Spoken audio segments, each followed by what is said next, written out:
Salam damai dalam Kristus. Kita bertemu lagi dalam ringkasan pelajaran Cornerstone Connection. Nampaknya kita sudah berada di dalam pelajaran yang ke-12 untuk kuartal ketiga tahun 2020. Pelajaran pada kali ini bertajuk Masih dalam Kawalan Tuhan. Nah, pada minggu lalu kita telah melihat bagaimana Tuhan telah memperlihatkan Daniel garis besar sejarah bumi melalui mimpi. Dan sekali lagi, kita masih bersama dengan Daniel yang mendapat penglihatan mengenai peristiwa yang berlaku pada masa depan. Nah, sebelum itu, mari kita dengarkan bacaan ayat kunci oleh sahabat baru kita, Ocin, dan setelah itu ringkasan penglihatan Daniel akan dimulakan oleh Fanuel. Ayat kunci terdapat di dalam Daniel 9 ayat 19. Ya Tuhan, dengarlah. Ya Tuhan, ampunilah. Ya Tuhan, perhatikanlah dan bertindaklah dengan tidak bertanggung. Oleh karena Engkau sendiri Allahku, sebab kotamu dan umatmu disebut dengan namamu. Dalam penglihatan Daniel, dia melihat seekor domba jantan yang bertanduk dua, tetapi yang satu lebih tinggi dari yang lain. Domba itu menanduk ke barat, utara, dan ke selatan. Tiada yang dapat melawannya dan membebaskan diri darinya. Sementara itu, muncul seekor kambing jantan dari arah barat yang melalui seluruh bumi, tetapi tidak berpijak pada tanah.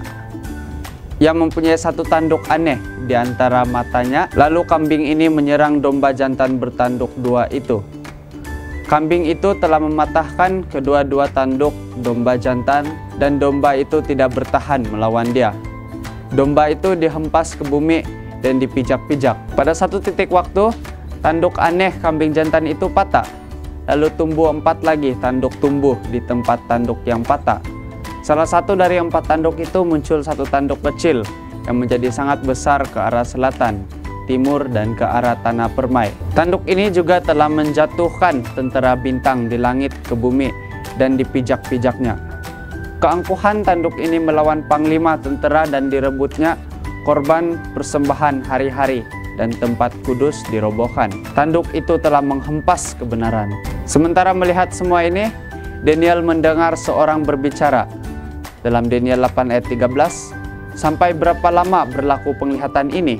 Yakni korban sehari-hari dan kefasikan yang membinasakan, tempat kudus yang diserahkan dan bala tentera yang diinjak-injak.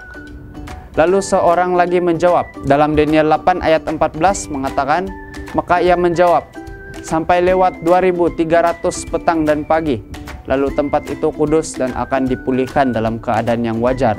Itulah ringkasan penglihatan Daniel. Demikianlah ringkasan yang telah diberikan. Kami sangat mendorong Anda untuk membaca dengan teliti Daniel 8 untuk melihat penglihatan Daniel yang penuh. Tentu sekali kita tertanya-tanya, apa agaknya maksud penglihatan itu? Ingat, kita tidak mereka-reka maksudnya, tetapi terdapat tafsiran yang diberikan. Untuk itu, kita bersama dengan Ocin dalam bahagian ini.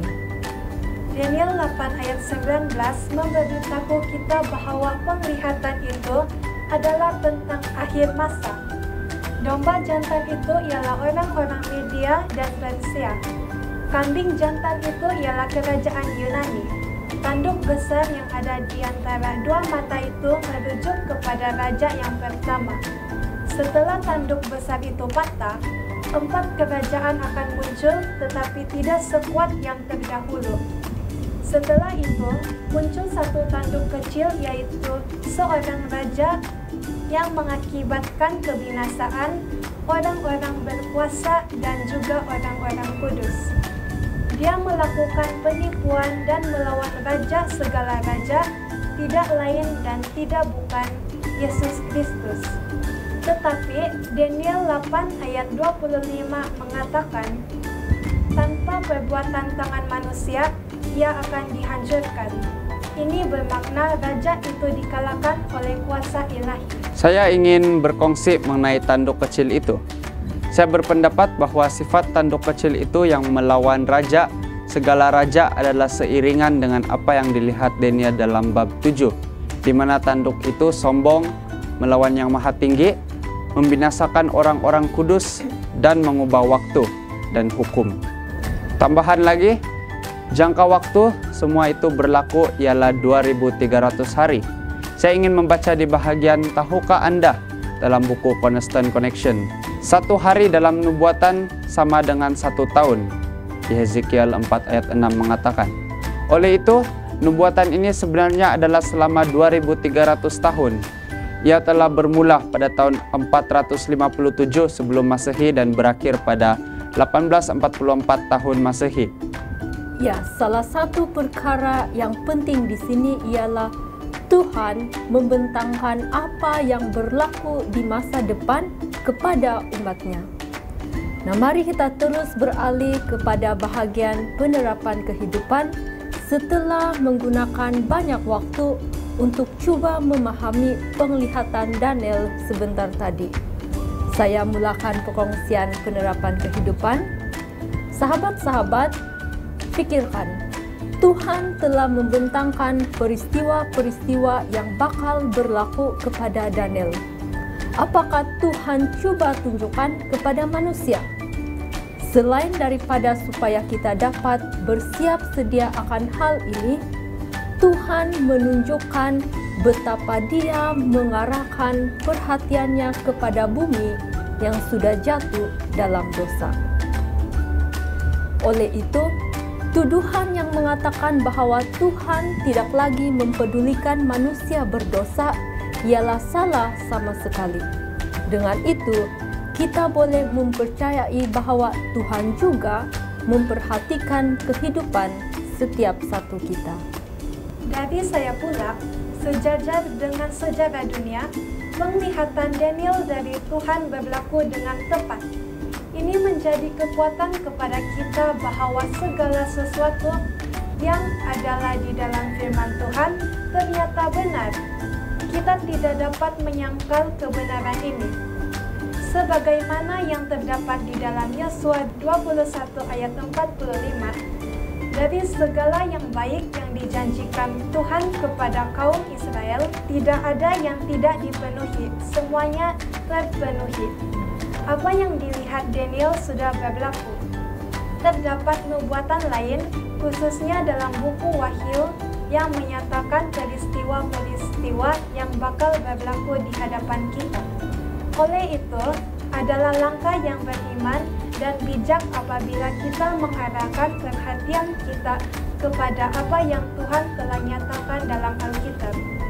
Marilah kita mengambil waktu untuk hal ini. Saya pula merasa sedikit takut setelah mengetahui apa yang dilakukan oleh tanduk kecil yang memberontak raja segala raja.